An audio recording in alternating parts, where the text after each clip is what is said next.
Hello, and welcome to another episode of the Pixelated Sausage Show. Once again, I am not once again, but I am your host, Marcus Nez, and once again, I'm here to talk about some games and TV shows and maybe some other stuff, as well as some Patreon questions at the very end. You want to ask a question? Doesn't matter how dumb or stupid it is, we got a real dumb one here this week from Sunny, of course, and it's all right. It's just like, oh, that's your question? All right.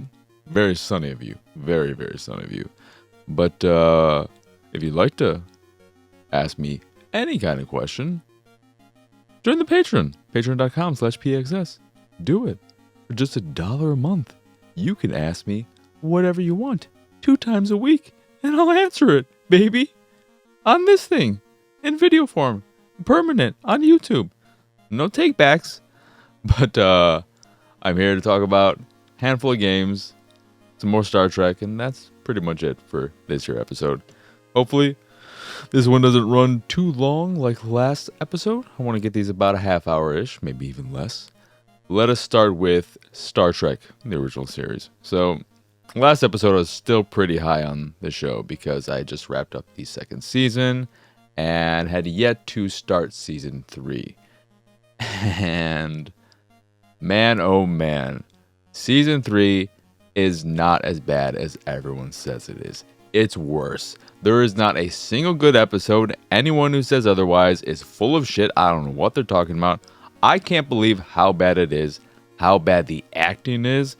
There's a new extra level of hamming it up and just, it's so bad. It's extra sexist. It's extra, just, it's the worst. And a lot of people say the final episode is the worst of the series, and I can see that.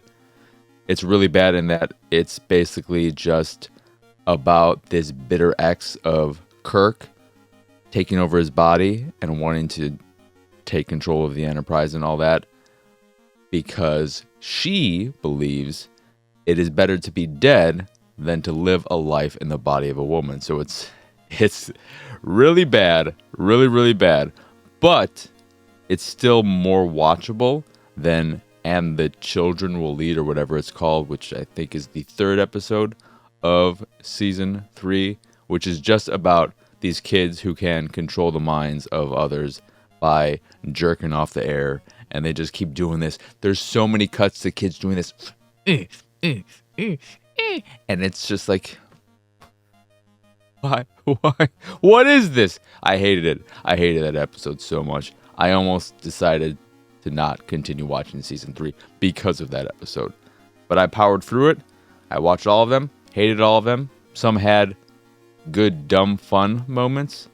The one where Kirk is dealing with his idol, or who was the greatest general who can change his appearance and everything. There's some really great tantrum moments and just overacting scenery, chewing dumb crap in it. The tantrum he has when he doesn't know the code for their little chess questionnaire thing with Scotty to beam him back onto the Enterprise when the dude is in disguise as Kirk. That's some peak ass Star Trek crap. There's also one where they're dealing with these aliens. Not aliens, they're humans. I know there's some aliens and there's humans. It's a mixture. But they want to find Eden, and the one dude is always singing, and they have like a little concert. It's dumb. There's some good dumb pieces of shit in the thing. But overall, I mean, even the dumb shit, like it's bad. It's all bad. It's bad. But let us get on to what I've been playing, starting with Quintus and the Absent of Truth. Did I just fuck that up? I did fuck it up. Every time I think of this game, I think it's the Absence of Truth. It's not. It's Quintus and the Absent Truth. And this is a game? I mean, yes, it's obviously a game, but it's a adventure horror type of thing. Gone Homey-y, but it's where you play as two different characters. A man who has lost his wife, and then his daughter is kidnapped, and his little mouse buddy, Quintus, you take over when the ghost of his dead wife comes and kills him, supposedly. But then there's like time travel. You go back in time to the point at which your daughter was kidnapped to save her, and there's a time loop thing. That's where I did not finish the game because I was near the end, but then I got to a point where there was a puzzle to open a door, and I didn't want to go search the space to figure out the correct order I would needed to push these buttons in. And as you might expect, not really a lot of people playing this, so the answer wasn't readily available online, and I was like, I mean, it might have been if I looked up a playthrough of it on YouTube, but I was streaming it. I didn't have time to look up a whole playthrough and all that. So it's very poorly made. It's super, super ugly. It tries to be scary in ways, but it's very cheap in its jump scares, and even many of those don't even work. And I'm a big baby, as we all know. I was not scared at all during these moments. There are times where you just walk and you see a figure in the distance, you walk towards it, and then it'll come at you, and you're like, okay, cool, I guess. Good job. But it's just a weird game. When you're playing as the mouse, it's not fun. Like, at least when you're playing as a guy, it's kind of amusing in its awfulness, but when you're playing as a mouse, you have to do platforming, first-person platforming. That's not enjoyable, and there are parts where you have to maneuver and carry things around. It's not good. It's not good. Then the Galactic Junkers is a... What would you define this game? It sort of feels like a mixture of FTL, which I haven't played, but I just get a sense of that. The management aspect of managing this ship. But of FTL and Rebel Galaxy, where in Rebel Galaxy you are controlling a ship and you are trading resources and whatnot and just doing general trader stuff. And the Galactic Junkers, you're doing all that, but you're managing your crew and the various equipment stations on your ship. So the medical station, the turrets, the engine, etc. You are going around, flying through jump gates to get to different little galaxies, looking at asteroids for this or that, interacting with pirates, going to other stations and interacting with people, trading, etc. It could be cool. It could be a good time, but one, it's very, very buggy. There are very plentiful bugs. There are a lot of bugs where enemies, if they are jumping onto your ship, they might get stuck in a wall or go through walls. It feels clunky to play just in general. It's ugly. It's a bit boring. The management aspect isn't super satisfying. It's got some alright ideas, but it feels more like the Galactic Janky than the Galactic Junkers. Or you could also just say that maybe the Galactic Junkers should come and get this game and junk it for now because it's a bit of a mess. But it wasn't an enjoyable time. The combat wasn't satisfying. Everything about it, it's a game of ideas, but none of them were executed particularly well. So it has combat in it, but the combat sucks. It has its management stuff, but moving around the space and dealing with everything is not super intuitive.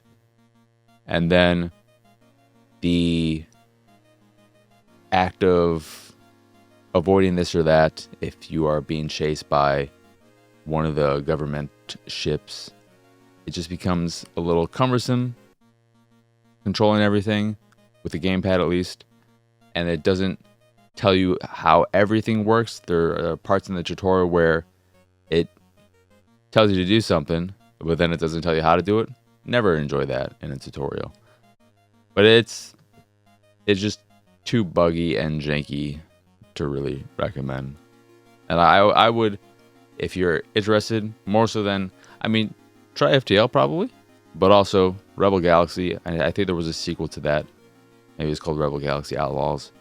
But I only played the first one, and I really enjoyed my time with that game. I put a fair amount of time in that. I didn't finish it, but I did put probably like 20 hours into it, and I enjoyed it because it's a nice, relaxing type of game where you can just go around and trade resources and discover things. And it looks good and plays well. Then, Behind the Frame, The Finest Scenery. This is a game I was super, super, super excited about. And there are the things at least that I knew I would love, I still love, but then the game itself is really, really disappointing. So this is a game where you play as a young painter, a young lady painter, and it's a puzzle game in that you are painting your canvas. And when you have to paint something, the way you do it, because I played on the PlayStation 5, the way you do it is by just clicking in a designated spot. It's sort of paint by number setup, and then you just move the analog stick to wipe the area full of paint. Or you can use the touchpad and just push it in and then wipe on the touchpad, which is kind of nice, but because the surface is so small on the touchpad, you're not going to be able to cover the whole area. So it doesn't feel that great when you have to pick up and then redo it, because it can also be a little finicky when it registers you actually pushing it in to start painting. So then you might just like be rubbing it for no fucking reason. But that is how you paint when you have to do that. But a lot of the game is repetition of tasks. So in the very beginning, you have to do things in a certain order. You have to eat your breakfast, and it's always the same breakfast. It's some toast with what I assume is jam. You don't jam the toast, but I assume when you eat it, there's some shit in it, and I'm assuming it's some type of jam, maybe like a peach jam or whatever. And an egg. You eat that. You make some coffee. You drink the coffee after you eat your breakfast. You have to redo your resume because there keeps getting errors. You keep having errors where it deletes itself. You're like, oh my god, it deleted itself again. Okay. And you have to look at all these paintings and maybe sketch the dude next door. Where you're like, who is this? What are they? Oh, what's going on? There's a bit of a mystery happening. And you, in order to get the next paint you need for your painting, you have to solve some puzzles. And there might be one where like, here's a box, and you have to attach strings to these various colors, and the directions you have to go in are scattered around your room because that is what happened. And somebody came in there, broke in, and highlighted all. And then there's a secret room. One time, the cat comes over and messes everything up, and then leaves pictures around it. And then you take those pictures, and you're like, oh, I need to fix these paintings because they're missing this particular object. So I'm going to do that, and then they'll reveal that one of the paintings had the paint color I needed under it. It's just like, okay. Weird. I mean, it's just like finding a dumb excuse for some kind of gameplay in this very, very beautiful game with fantastic music. But then the story itself, which involves you and this old dude and a young couple and other stuff. I don't want to give it away because it is all about the story, and it is only about an hour long, maybe an hour and 15 minutes. It'll all depend on how long it takes you to solve this puzzle or that puzzle, but it's a very, very short game. And it was ultimately a very unsatisfying one. I felt no great reward upon playing or finishing it. I appreciated the hell out of the art. It's a beautiful, beautiful game. And I love the music again. I would watch this shit out of a movie that looked like this. But that wasn't enough for me to enjoy the game itself, which isn't particularly compelling. The puzzles aren't great. Like, it's art, music, and then the the game shit is just sort of tacked on. In no way is there anything you're getting out of it for being a game. And then the story isn't that interesting. So it's just like, okay, I could just look at some screenshots and be like, you look nice. Get the soundtrack. This is nice. And never play the game, and you'd be better off for it. Then last is Train Valley. And this is a game I thought was going to be nice and relaxing. And I'm talking about the console edition specifically, because this is a game that came out on PC like 5+ years ago. And I thought it was going to be more of a relaxing management game. And that's on me for expecting that, when in reality, it's a puzzle game. So it's level based, and the way it works is that you're thrown into a single screen area, and it'll start off with two, at least the little bit I played of it, it'll start off with 2 stations currently built. And you attach railroads to them so that you can transport trains between them and gain money. And as levels progress, new stations will start cropping up, and you'll have to attach tracks to them and build it so that each station is able to access every other station. You'll have your points, I forget what they're called, what do you call them? But the points on the track where you can change the direction so that you can have it so that if you want it, it'll turn left, or it'll go straight, or maybe it'll turn right. Junctions, I think that's what they're called.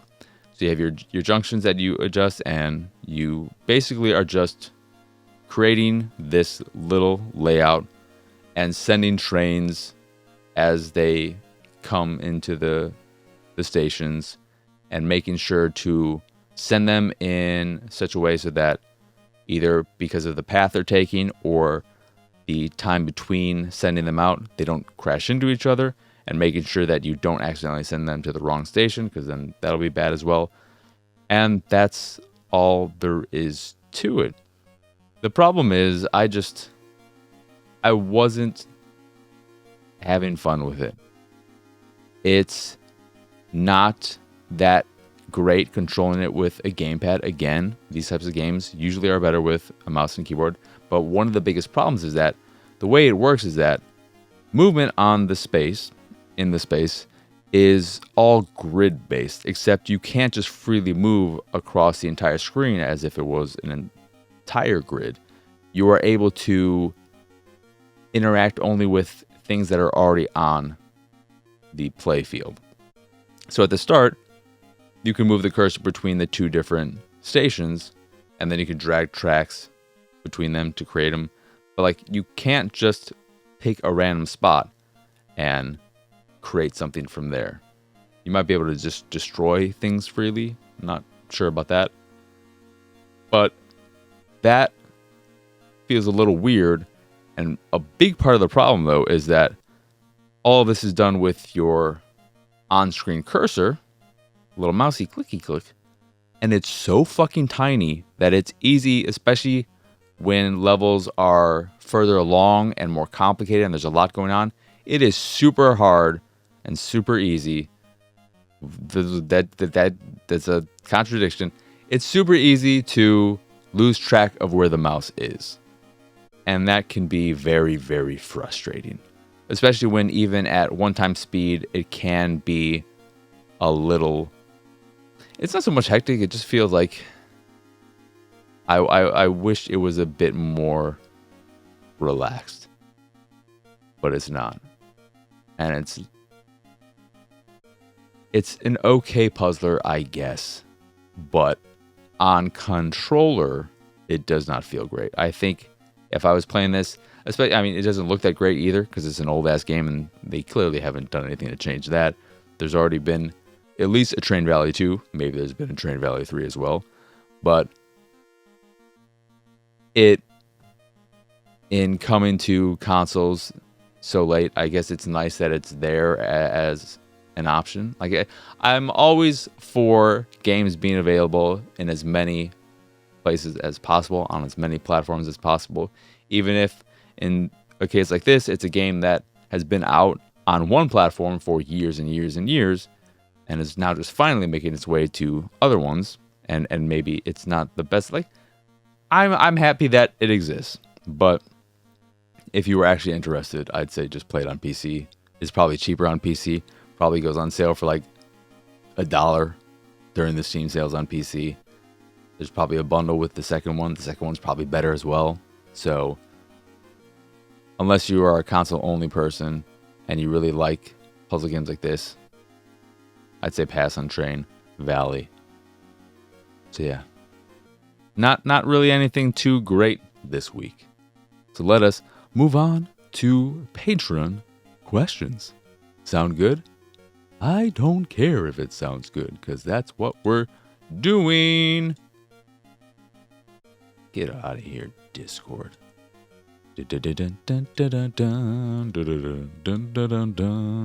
All right. So, first up, from Enshi. You forced... great. You're forced to go back in time more than 50 years and live in the past for 10 years. What decade do you pick? So, this would equal either the very early 70s or prior. I'd probably say the 60s for the music and Motown and all that, to enjoy that.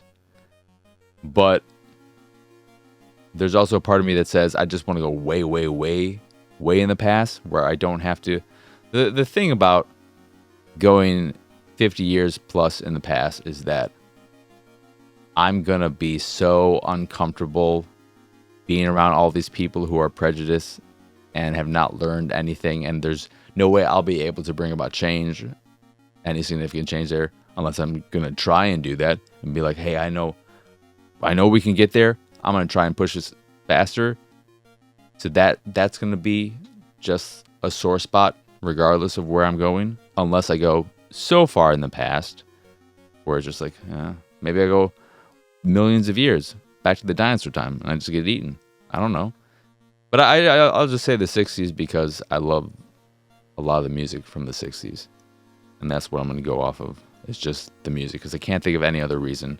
I'm not someone who actually is interested in stuff like that or things of the past or whatever.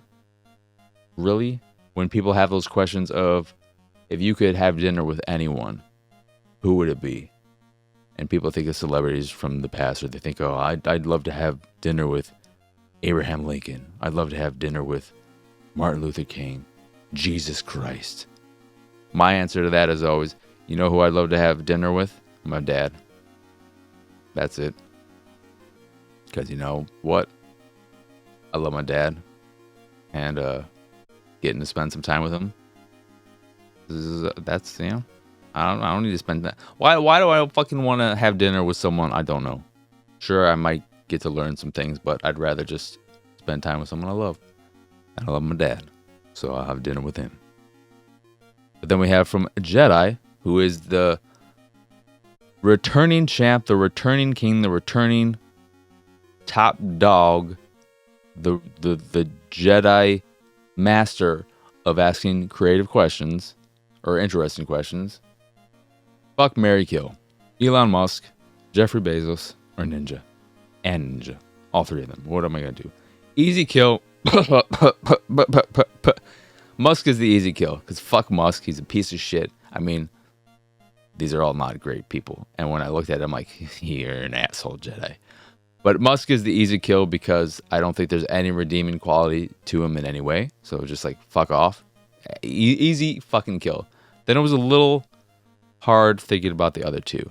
But I have come down on fucking Bezos because Amazon is a company I don't like, but they are easy to fuck over in various ways and take advantage of the way they do things. They have a very generous return system, so that if you don't like something for whatever reason, it's very easy to do returns and all that, and I appreciate that. So I will use that whenever there's something like, I don't know if I want this thing, but I know that if I buy it from Amazon, I can just return it and it's all good. So I'll fuck them for that. because I can fuck over Amazon, and I do when I can. And then Ninja I'll marry just because he seems, of all the three, the one I have the least amount of moral problems marrying. I wouldn't want to be with any of these people. I'd rather just have a fourth option, which is kill myself and take that. But if I have to fuck, marry, or kill these people, we're killing Musk, we're fucking Bezos, and we're marrying Ninja. Yep. No, it's you know, you gotta do what you gotta do, eh? Then from Sunny, we have, what word do you most commonly use when there is more than one octopus? Octopi, octopuses, or octopodes? So for me, and I think many, because it is the most popular term that I know of, and when I Googled, it is the most popular term used, at least in like the States, it's octopi. But I learned in searching this, because I wanted to know why the hell you would even ask this question, that octopodes is the correct term, or I think octopuses is also a term that is accepted, but octopodes is the scientific term or whatever. So the more you know. I guess your stupid question, or you're just like, that's a weird question to just come on and ask, but okay. It's it learned me some knowledge. Then Living Large asks, what is the farthest distance you have walked or run, not counting treadmill, of course? For me, I'm assuming ignoring, because I think it's a bit of a cheat to say the amount of time I've spent at a con or whatever at one point. For me, and this is something Wanster will be able to understand. I think it is. I don't know the exact distance. I'd have to look it up. I forgot to do this, so I'm sorry, Living Large. But when I went to Holy Cross High School, one day, for whatever reason, I don't know, I didn't have a bus pass on me or some shit or whatever. I walked from Holy Cross High School, which doesn't exist anymore, but I walked from there to the HIP, Harlem and Irving Plaza, which is a mall. And I kind of want to... Holy Cross High School. Great podcasting right here. What is the address? 1400. We're going to do this live, but while we're doing this live, let's ask or answer the other question.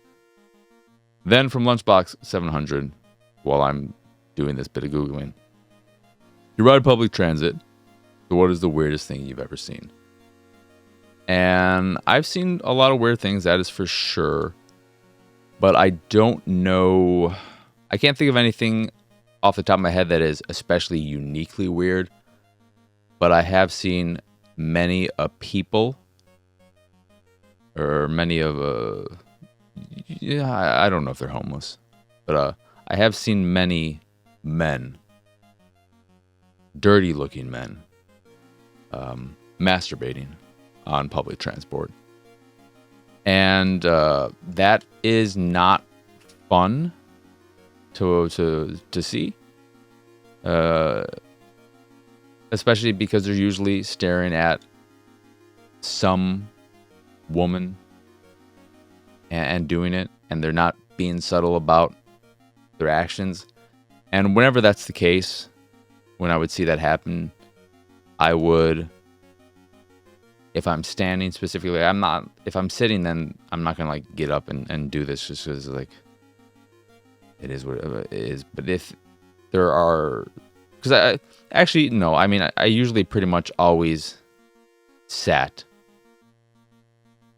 or not sat. I always stood up. I never really sat on the train because I just did not see the point. I just leave it for everyone else. I'm fine and healthy standing, so why take up a seat when other people could use them instead? So I would stand in the line of sight so that the dude doing his deed could no longer see the person they were masturbating to. This can't. I plugged in the addresses. I don't know if this is accurate. That's not. No, that is not where. That is not at all where. That's Holy Trinity High School. Okay, I'm like, I definitely did not walk 9 miles, 3 hours and 3 minutes between these things.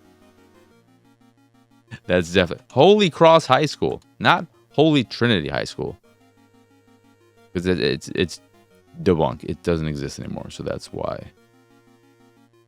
Give me the freaking address, you sons of biscuits, so I can end this podcast. We're at a half hour. We're at a cool half hour, and you're elongating this whole process. Okay, you are being a dumb. Holy Cross High School. Not Trinity. I don't care about Trinity, you stupid thing. Where is the address? Why can't you just show me the address that it had when it existed? Oh my God. Holy Trinity, Holy Trinity, Holy Trinity. Jiminy Wispus. This is probably a different Holy Cross. Oh my God. I don't know. Well, you know what? Fuck off. Okay. Well, that's it. Sorry, Living Large. You can Google it yourself. Holy Cross High School. Parliament Irving Plaza. Do the math yourself. And speaking of math, I'm going to subtract myself and this show from your earbuds by ending it right here. All right. Anyhow, that will do it for this here episode of the Pixelated Sausage Show. Once again, I am Marcus Nez. Y'all can find me on Twitter and pretty much everywhere at PX Sausage. If you'd like to see or you want all my links of import, you can go over to pixelatedsausage.com/PXS and get all the linky links right there. Of course, if you want to see me streaming this or that, that is available on the YouTubes, which is where you're watching this. If you are watching the video version, don't forget to like, subscribe, hit the bell, and all that jazz for notifications, blah, blah, blah. And if you do enjoy any of the things I do, want to ask me questions on this here show, you can join the Patreon at patreon.com/PXS. And as always, thank you for watching or listening. I hope you enjoyed this here episode, and I hope you have a wonderful, wonderful rest of your day. Bye!